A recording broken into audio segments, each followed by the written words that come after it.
What's up guys? So I am your boy Fire and tuturuan ko kayo kung paano gawin yung thumb around. So, no further ado, ikisa! Ang una nyo gagawin is make a peace sign like this.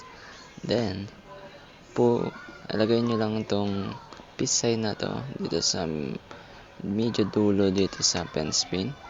Then, yung thumb nyo, punta nyo dito sa malapit sa point finger. So, parang ganyan.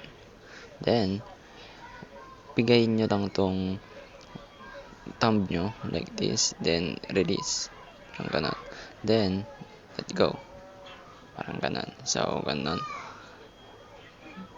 pigayin nyo lang, then taas nyo tong point finger nyo, then magre-release siya and kakatch nyo lang siya ganito,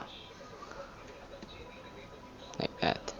Then meron din isang method which is ganun din lang, pero itong middle finger yung tutulak, parang ganito, ganon. So either of the two, madali lang siya. So need nyo lang ng practice. So una, place nyo lang yung dalawang daliri nyo like a peace sign. Then yung thumb nyo is dito malapit sa point, mas mababa lang ng konti. Then bigay nyo, then go.